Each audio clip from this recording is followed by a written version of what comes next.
Alright. Hi there. I'm not doing a German accent. I absolutely cannot. The warden said cell 11. That's this one. Oh, there's someone curled up in a ball in the back corner there, look. What's his name again? Professor Albert Hairbrain, was it? Excuse me, Professor Hairbrain. Just fucking croaks like a frog. Who are you? I'm Ryunosuke Naruhodo. I'm a defense lawyer. A lawyer! Was it something I said? A lawyer, you say? What would you be here about the experiment? Are you going to defend my hypothesis? Your hypothesis? Sorry, yesterday's demonstration. That demonstration was... That magnificent demonstration was an out-and-out success by anyone's calculations. But despite that, no one listens. No lawyer believes in the science. When it's explained, they all leave at high velocity. That's the point, right? That's what your device is supposed to do. That's probably not a good time to mention that your zeal made my concentration leave for a while there, too. Okay, you are very interesting, but I just want to kind of zoom through. You mentioned the demonstration yesterday. The papers have called it a spectacular failure. After all, a man died in the explosion, didn't he? Yes, you could interpret the results that way if you really wanted to. Well, I suppose in the strict sense. The experiment was a failure, but at the same time, it was a great success. You've lost me. I saw it with my own eyes, right there in front of me. Mr. Assman was spontaneously disassembled. Until then, everything was going exactly as my calculations had predicted. At that point, he should have been beamed to the Crystal Tower by instantaneous kinesis. However, the machine exploded and Mr. Assman, in fact, perished. Yes, I can't deny that part of the experiment was a failure. So what you're really saying is the large explosion that killed Mr. Assman was an accident? But the bigwigs had you arrested on suspicion of murder. That's correct. I was responsible for a man's death. That is immutable truth here. And for that, I wish to be punished. I'm a naughty boy. But... Murder? Never in a million years. It was an accident. Simply an accident. I see. I don't get to do this accent very often. I'm kind of happy about it. Hurley and I were talking this morning, you know. He said the situation would change completely depending on whether it was treated as an accident or murder. How exactly? Well, if it really was an accident, then the professor's machine would be kept in protective custody. On what grounds? Oh yes, it's newly established here in Britain. The Special The Special Dispensation for the Scientific Equipment Act. That one passed me by. But if the case is treated as murder... Then they'll say my machine was the murder weapon, and they'll be able to pore over it as much as they like. If they examine it in detail, they'll find out how it's made, and then they'll be able to copy my idea. My precious hypothesis will be stolen. The machine must be protected from that at all costs. That's why it's imperative this whole incident is shown to have been an accident in tomorrow's trial. I see now. Could you tell me more about this process? Yes, or rather no. The devil is in the details. Strictly speaking, there was a terrible explosion. Sounds the same to me. You were demonstrating super high voltage instantaneous kinesis, weren't you? How fascinating. Humans, like all matter, are made up of particles that are held together by electrical bonds. So it must be possible, using a sufficiently high voltage, to break those bonds and beam the particles through space. The trouble, of course, is putting them back together. That's it in a nutshell. That's my idea, you see. That's my amazing hypothesis. Gosh, that's unimaginably high-level science. I think that's sort of the concept behind nuclear fission. I'm not super familiar with that, but, like, basically splitting an atom can cause an explosion. That's what nuclear bombs are. So, like, genuinely speaking, teleportation would not be possible unless we harness the power of nuclear energy to, like, a ridiculous degree, which means that it makes sense in, like, the Fallout universe, because, like, the Institute and stuff is basically centered around that technology, but anything else means that teleportation just super high-tech and very far-flung, not possible anywhere time close. That's unimaginably high-level science. Oh, but dare to imagine it. Dare to dream of such incredible technology. Just think, one moment I could be here in the cell, and the next, I could be anywhere else. Yes, that would be incredible. And the next, in the mere blink of an eye, I could be at a great Parisian theater, say. The possibilities are endless. The whole of our vast planet would be within our reach. So no more hiding in wardrobes on rocky seas for 50 days. I don't really see it like that. What do you mean, Iris? Well, if you could travel anywhere in the world instantly, the planet wouldn't really seem vast anymore, would it? I think it would feel like it had shrunk. My word, that's exactly right. What are the implications? What does this mean? Oops, that's got Professor Bunnybrain not really worried by the look of it. Clearly this is yet another case of just because you can doesn't mean you should, I suppose. That's the plot of Jumper. That's the plot of Jumper. Just because you can teleport and be anywhere doesn't mean you should. At least that's the plot of Jumper from the antagonist's point of view, I suppose. But the point is, my calculations are flawless. The science works. But without a practical demonstration, it means nothing. And that's always the fly in the ointment. Because practical demonstrations cost a lot of money. Money that young scientists like you don't have. That's exactly it, yes. Hurley's always complaining about it. He says the government should invest more in science. Well, anyway, I bumped into him at the right time. I met the well-known investor, Mr. Assman. The victim who died in yesterday's terrible accident, you mean? Yes. I got buzzed. Probably not my wife, because I would have seen it.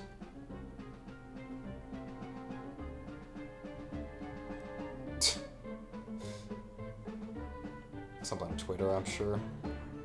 Yep.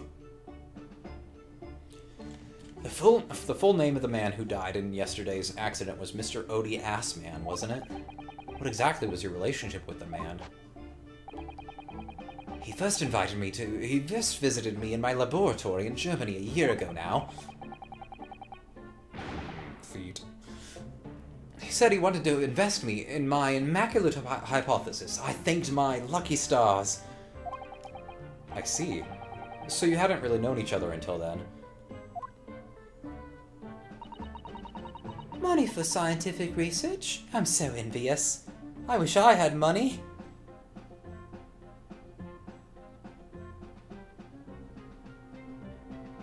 Hold on. Just give me one hot second here.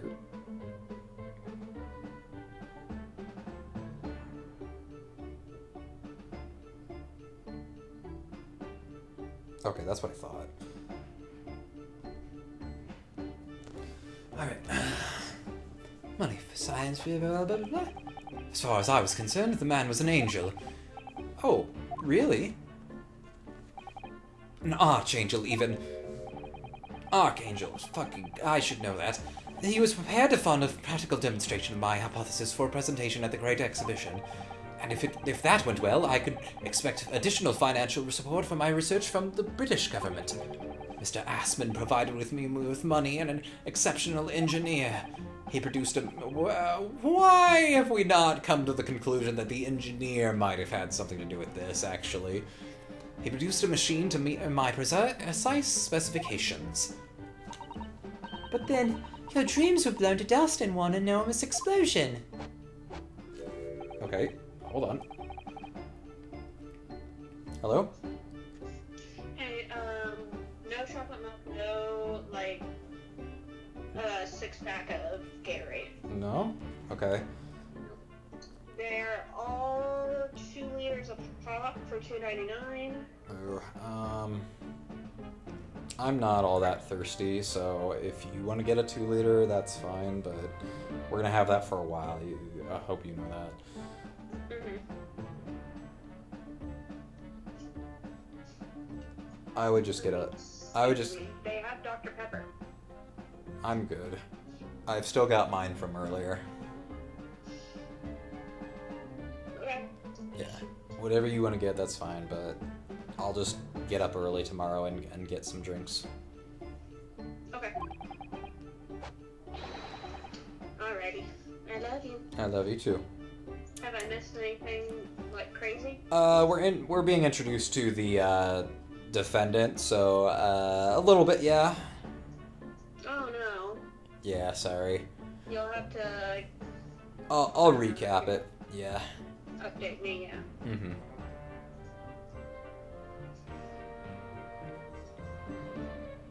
Alright. Alright. I I will see you soon. Alright. Love you. Love you too. Bye-bye. Okay, it was from my wife, that buzzing that I just felt, but... Or maybe not. I don't know, maybe she called it me right as she sent that. As you can see, I owed everything to Mr. Assman. I would never, ever have thought of taking the man's life. Well, he seems genuine enough. I don't think he's lying.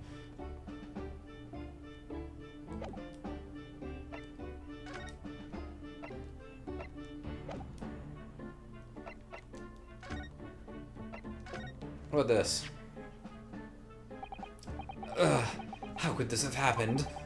You must feel awful, as well as a man losing his life. The Crystal Tower was greatly damaged. What?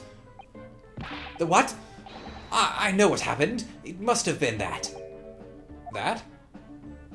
The day before the demonstration, I had my usual meal of frankfurters at the hotel restaurant. When I paid the bill, they gave me 3 shillings too much in change. But instead of saying anything, I just slipped the coins into my pocket. They're still there now. It's divine retribution for my wrongdoing. That's what this is. For a scientist, he has some very illogical anecdotes. Long and illogical. Okay, I don't think this is... we're gonna get anything else out of you, so... Unless I needed to present the fucking armband to him, but whatever. Lord Van Zeeks, about the article in this paper... Ah, yes. It seems there was a reporter nearby when that little skirmish took place. I had no idea I'd been photographed. It was careless of me. I must protect my image! It looks as though it was taken after the people who attacked you had run away, though. Rest assured, the police have already apprehended every last one of them. The criminals? No, the paparazzi. There's something else fighting there's someone else fighting alongside you, it seems. And I think it's the same man who's sitting over there as we speak, isn't it? As I mentioned already, he's my apprentice. Perhaps you could tell us a little more about him? No. Okay. He's in my tutelage to become a prosecutor, so you could say he is my apprentice, I suppose. Ah, like you are the holy then, Runo? What? No. He is currently compiling a report about last night's attack. Looks like he's wearing some kind of mask. On Lord Strongheart's orders, nobody knows the man's face, or indeed his identity. Why would you agree to take on such a clearly suspicious individual? Suspicious? Lord Strongheart's orders again. He's not one for meaningless follies. There will be a good reason for his actions. I hope you're right.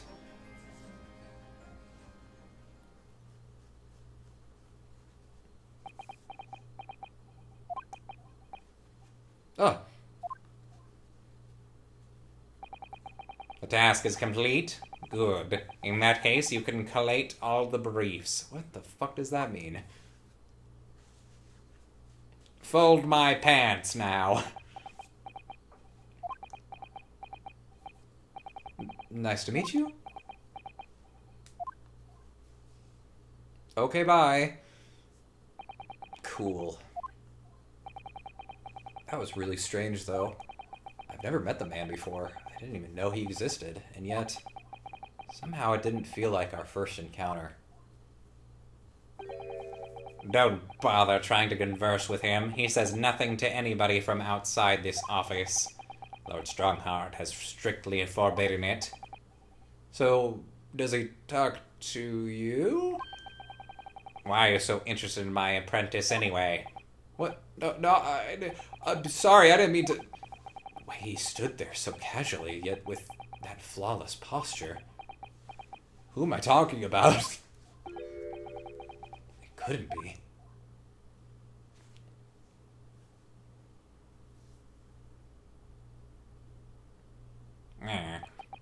Ah, yes, there's something I've been meaning to ask you. Oh, what's that? That Nipponese man, is he faring well? Sorry? The one arrested twice in succession 6 months ago, with the stoop and the mustache and the jitters. Oh, Mr. Natsume, you mean? I'm not sure he'd be very pleased to find out you identified him from that list, Runo. He's fine, thank you. In fact, I received a letter from him by international post only the other day. I see. Well, I think we can end our discussion there, don't you? There's little time left before tomorrow's trial. I advise you to spend it investigating the case. Yes, thank you for the advice, and for the conversation. I can't believe he's asking after Sasaki-san, after a Nipponese. I'm not sure whether to feel happy about that or worried. I never imagined that Mr. Reaper would be friends with the mad scientist, did you? That's a turn up for the books. Mad scientist? You mean Professor Hairbrain? Yes, it might be worth quizzing the professor about his relationship with Lord Van Zeeks. Fuck, I gotta go back there now? Alright, fine. Hey. The Reaper's varsity years. I understand Lord Van Zeeks is a friend of yours from your university days. Yes, that's right. He was studying law whilst Wildstein was studying science. What was he like back then? Good question. I don't remember. Unassuming, gentlemanly, all-around nice fellow, really. Sorry, I think you misheard me. I'm talking about the cold-hearted, merciless prosecutor Barrack Van Zeeks. What was he like when he was at university? Talk about a leading question, Runo. As I said, an unassuming and extremely pleasant gentleman. I think we should have skipped one of these fucking filler cases and had a flashback case with Van Zeeks. That would have been cool. I think that one of the best cases in the series is the flashback case with Mia, and the first case he'd ever done, fucking Edgeworth's. That one's really fun because Edgeworth is super haughty and I don't know. Edgeworth is just a really fun prosecutor, and I think the modern interpretations of him do not go far enough with him. Like, anything in the sequel trilogy where he shows up just does not work. But him in the original series, fucking mwah, perfect. I didn't realize he had such quite such noble blood. He only talks about it, like, all the fucking time. Little darling? What is that supposed to mean? Little darling? Where did that come from? It was a bit of a shock when I came back to Britain and learnt what he'd become.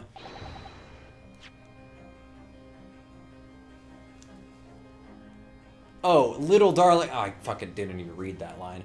Little darling of the Van Zieks family. A reaper of the Bailey, no less. Yes, that's right. I did hear, though, that there was a very big event in his life that completely changed him after graduation. Really? What sort of event? He ate at Cordoba. I'm sorry, but I don't know anymore. I don't know anything, in fact. I wasn't in the country at the time. I was already in Germany. Oh, yes, of course. If he's heard all about the Reaper, I really don't have the heart to tell him that Lord Van Zieks will be the prosecutor in court tomorrow. Oh, fuck. It's like his best friend the next time he sees him. Well, not best friend, but like he was like amicable to Van Zieks. The next time he sees him, he's fucking prosecuting him. Now he gets to face how fucking cold-hearted he is now. What happened to you, old friend? Yeah, so this was Van Zieks' university pal. And he was approached by Mr. Asman, who wanted to invest in the teleporter. And generally... Oh, also, and I think... No, never mind. I think that's pretty much the gist of it. Professor, let me make absolutely sure I've understood you properly. The huge explosion that occurred yesterday, that was an accident, you're saying? Oh, and that yeah, I'll mention this. So he wants to make sure that the trial is the explosion was deemed an accident, because if it was deduced as the murder weapon, then it will be able to be they'll be able to take it apart and figure out how it works. And did you get two? I did. One for today and one for tomorrow. Oh. It was also how I could get my gift card, and I didn't want to have any left over.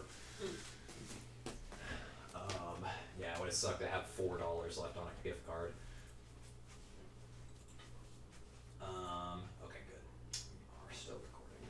I have to go potty and then I'll be right back. Okay. Yeah, he doesn't want anybody to replicate his invention. A huge explosion that occurred yesterday. That was an accident, you're saying? You had no intent to harm the victim, who is in fact the sole investor in your work. Is that correct? As correct as 2 is squared is 4. I swear it. Yes, it's true that the man perished in a machine of my invention, so I know I'm far from blameless in all this. But still, I would never use my discoveries, my inventions, to take a person's life. Not in a centillion years. That's like 100, isn't it? I'm a man of science. It's all I know. You have to believe me, please! Do you believe me? Do you believe in my hypothesis? Science is the pursuit of truth, you know. I've always believed that. All my life. I like you. You're interesting. I'm afraid I don't know much about science or your theories, but I do believe you, and I will fight to prove your innocence with all my might. I'm a man of the law. That's all I know. You have to believe me, please. That is my booty. When I went to live in Germany after I graduated, I learnt something very important. German. Nationality, class, lineage, none of that matters. As long as you try your hardest, you can achieve anything.